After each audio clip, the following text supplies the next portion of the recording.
All right, here we go. We are sheltering in place, staying at home, staying safe during the coronavirus pandemic. And since I can't do any hands-on baking classes or in-person cooking classes or even live demos in the community, I thought it'd be fun to play around with some video.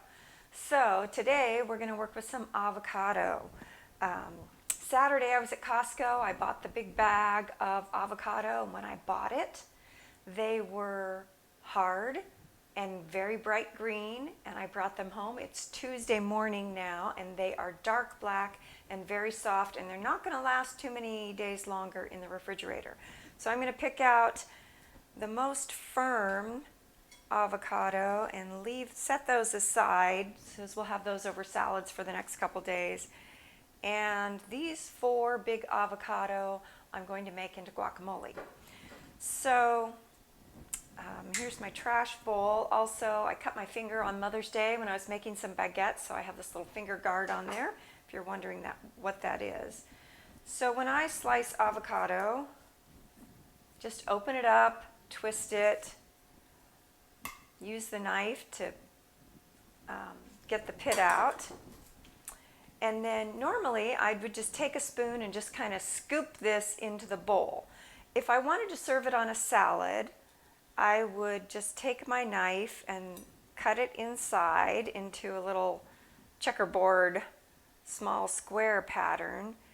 And then sometimes I just kind of squeeze it out like that on top of the salad, and it comes out in little chunks.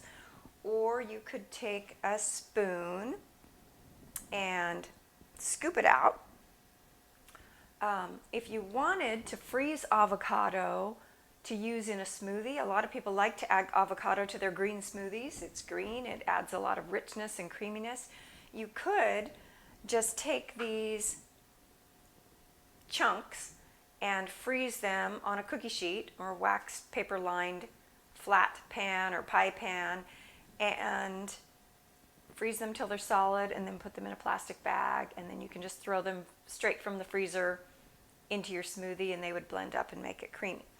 But we're going to make avocado or guacamole. Oops, I'm missing my spoon. Hang on just 1 second. Here we go. So it's just nice, ripe, super soft avocado I'm going to scoop into the bowl.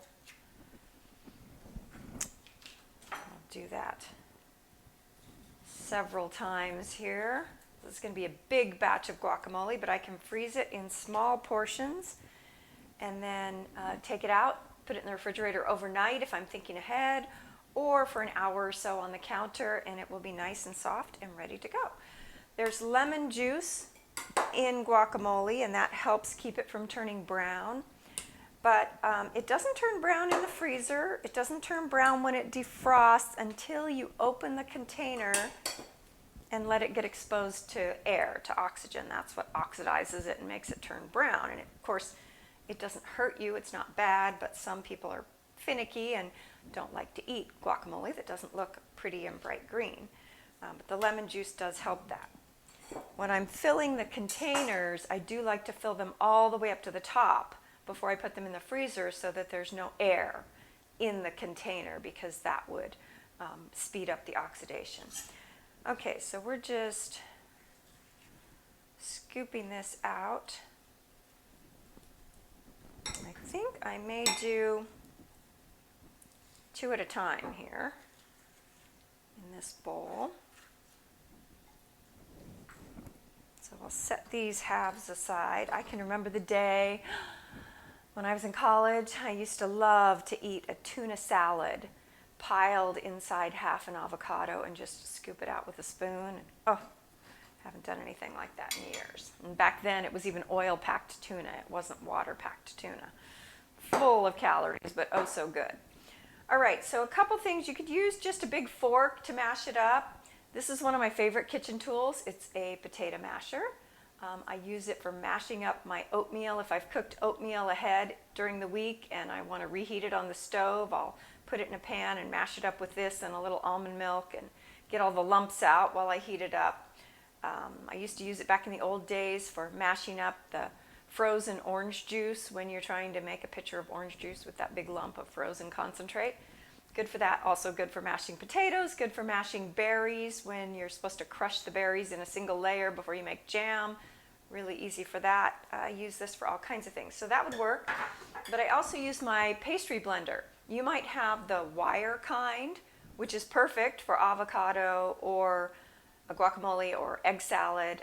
I don't recommend the wire kind if you're trying to make a pie crust, because you really need the stiffer blades to cut the butter into the flour and shortening. That was supposed to be my June class, was the perfect pie crust class, but I don't think that's going to happen. So I'm just going to use this and just kind of mash it up. You could, of course, do this in the blender if you like super smooth guacamole, or in the food processor, but to me it's just, I don't mind chunky guacamole, and you can actually get it pretty smooth just mashing it up, and it's not worth the trouble of cleaning the food processor or the blender to do that. So I'm just going to mash it up. And then the things I'm going to add to it are onion powder, salt, pepper, garlic, and lemon juice. And apparently, my sister-in-law told me garlic is not traditional in guacamole, but I love garlic so much. And the original recipe I used for guacamole called for garlic, so I have just always used it, and I love it. It wouldn't be the same to me without that. Okay, you kind of see it's just sort of a home-style chunky guacamole.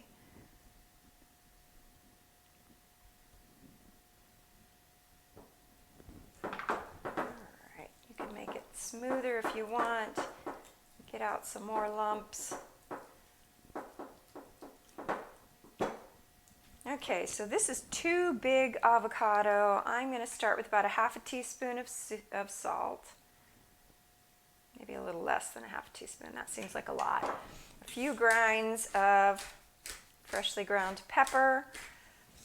I'm going to use about a teaspoon of onion powder. I don't like chunks of raw onion in anything, and so onion powder's a good use for this.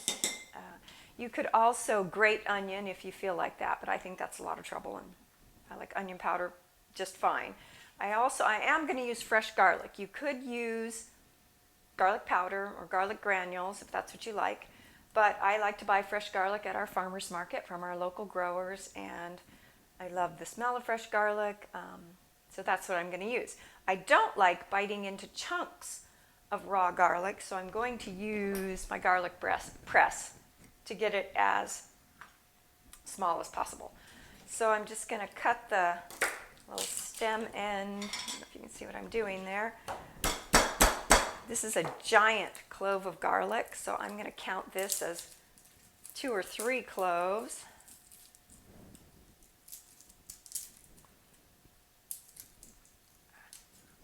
See how big it is? It won't even fit in my garlic press that way, so I'm going to cut it in 3 pieces. We'll say this is about 3 cloves of garlic, which I think I'll only use a couple of them, and I'll save the other one when I do the remaining batch. I'm just going to press that straight into the guacamole. Add another one. You want to use the back side of your knife when you scrape it off the edge, because you don't want to dull the blade, so just use the back edge of your knife. Scrape it out. Set those aside for the next batch. And I'm just going to stir this in. Oh, it smells so good and garlicky. All right, and then the last thing I'm going to add to it is some lemon juice, which just helps balance the flavor, but it does also help keep it from oxidizing and turning brown.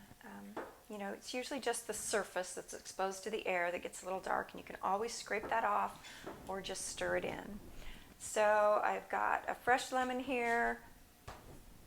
Lemons, you get more juice out of them at room temperature rather than if they're cold, and it's kind of a good idea to roll it along the table a little bit and soften it up. So I'm just going to cut that in half. Use this little citrus press that my friend Laura gave me. Just so you know, it seems like you would put a lemon in like this, but that's not how you do it. The holes are at the bottom, so you have to put the lemon in like this, and it literally turns it inside out. So I'm going to use the juice of half a lemon, and then I'm going to taste it and see what I think.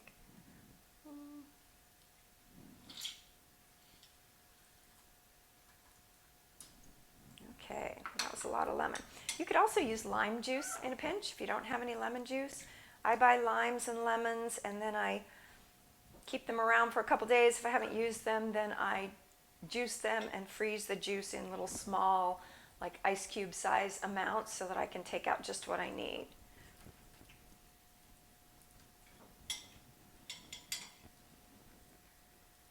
All right, I'm just going to give it a quick taste and see if it needs any more salt. Nope, that tastes good just the way it is. So that was just slightly a scant half teaspoon of salt for the 2 large avocado.